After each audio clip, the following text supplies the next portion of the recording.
After tonight's 50-7 win over Texas A&M, you could not ask for a better way to end the 2019 regular season. Kate Adams with the Louisiana Sports Hall of Fame. We're here at the annual Louisiana Sports Hall of Fame Golf Classic. So you're in charge of the rebranding from Zephyrs to Baby Cakes. What impact has that made on this community? It's been amazing. Check in with Kate Adams. Elise, first state title for Doyle since 1979. What does it mean to you and your teammates to bring home a trophy back to Livingston Parish? It honestly just means the world to all my teammates. Alex Lang received a standing ovation when he stepped off the mound in what figures to be his last game pitching for the Tigers. LSU got 4 runs in the bottom of the 8th, securing their 4-3 win over the Bulldogs. Anthony Davis and Tyreek Evans have been a good duo for the Pelicans, but how will this offensive pair match up against Blake Griffin and the LA Clippers? Davis said tonight the main focus is the defense, and then the offense will come. For Fox 8 Sports, I'm Kate Adams.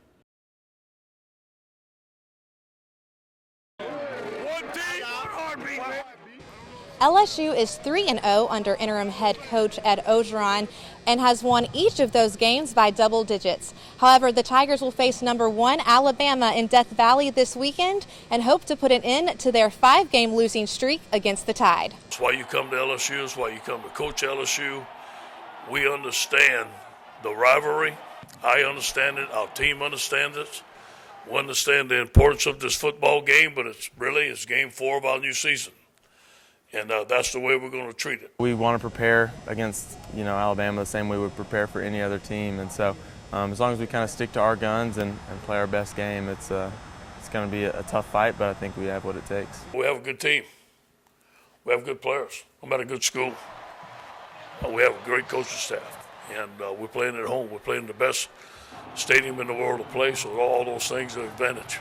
Alabama's defense is ranked number 2 in the SEC, and last year the Tide's defense held LSU's star running back Leonard Fournette to just 31 yards. He's such a dominant player, and he expects to go out there and put on a performance every time he gets, and I don't think he put on the one he wanted to last year, so I'm sure he's looking forward to the opportunity to get another chance at him.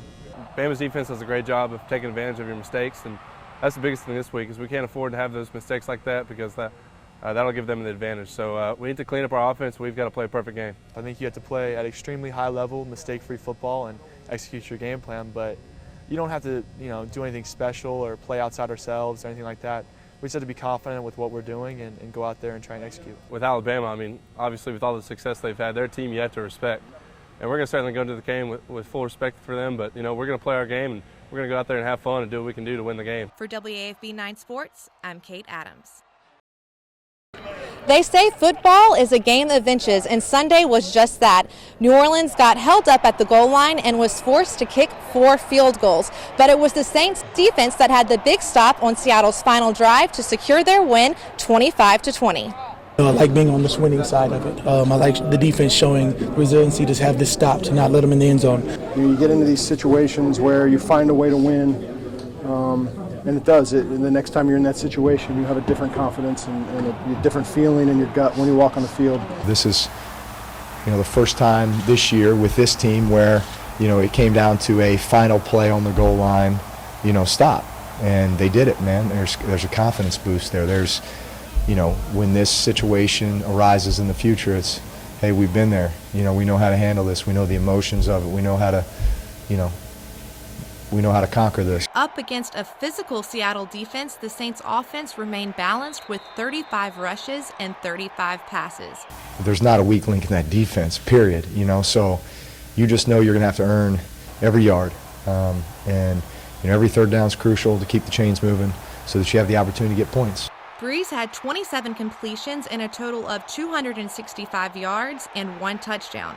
New Orleans gained 123 yards on the ground, with 102 of those yards by running back Tim Hightower, who is the first Saint this season to rush for 100. The big thing about what we did today was when things didn't go well early, we stuck to it. We stuck to the game plan. Man, they gave us some tough looks, running the football, but we stuck to it. And we stuck to it, and we kind of just stayed patient and took what they gave us, and in the fourth quarter kept ourselves in a position to win the game. For WAFB 9 Sports, I'm Kate Adams.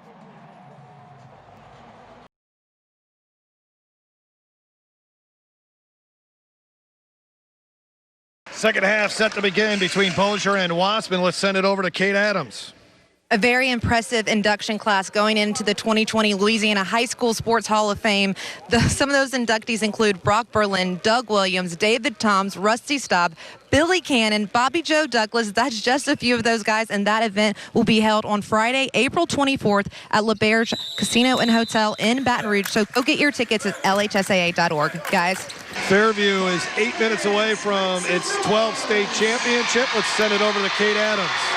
Hathaway head coach Young said one of the best lessons she ever learned from Coach Jinks was toughness mentality, but also to never give up and never back down. And in a back and forth game like today, I don't think either one of these teams are giving up or backing down. So let's see what happens here in the remainder of the game, guys.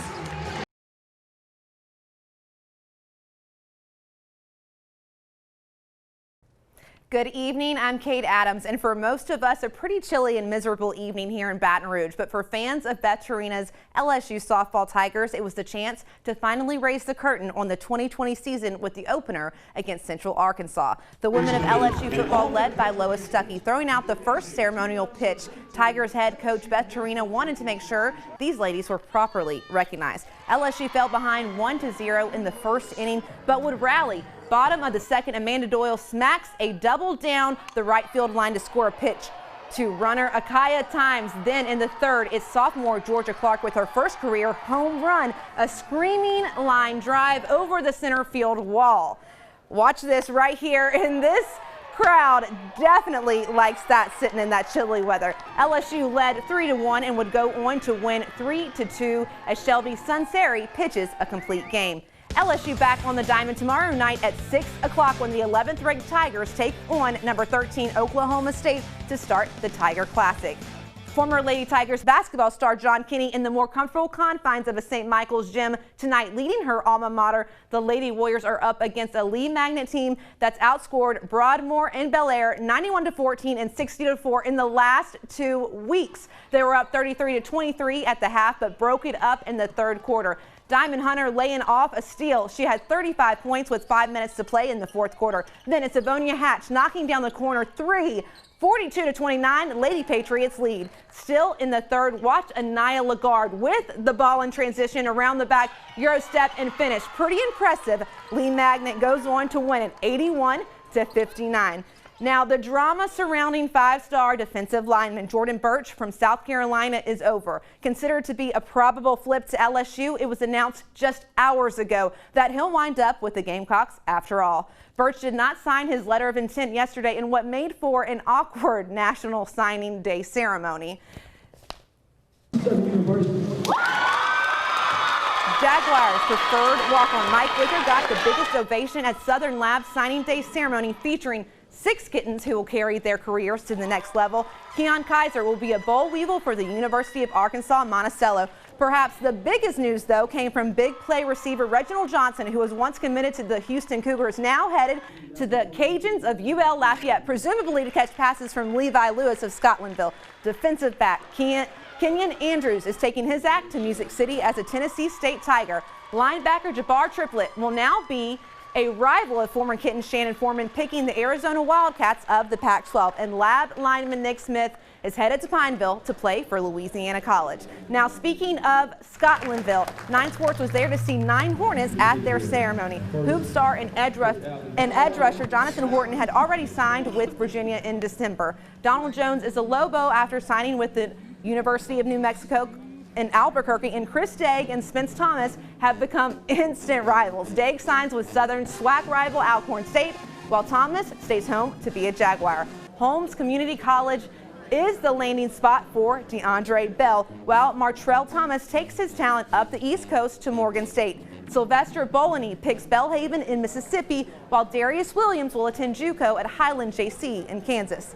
Jesse Craig considering Alcorn State or Highland with Williams.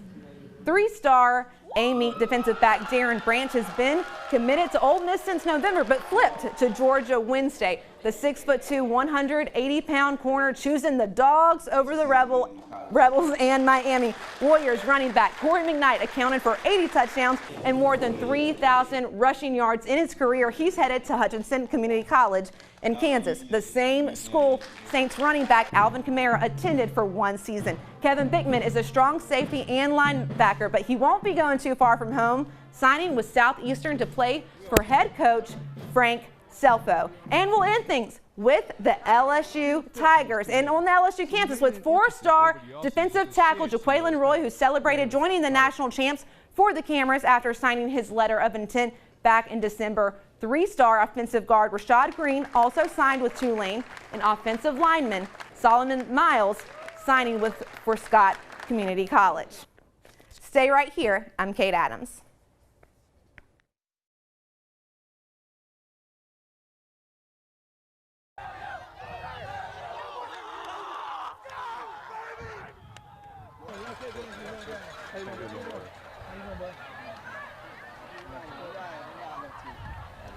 Good evening, ladies and gentlemen. You want to call tails. Okay, you want to call tails. If I drop it, I'm going to flip it again, all right? Okay, it is heads. It is heads. So you've won the toss. You want to defer. Okay?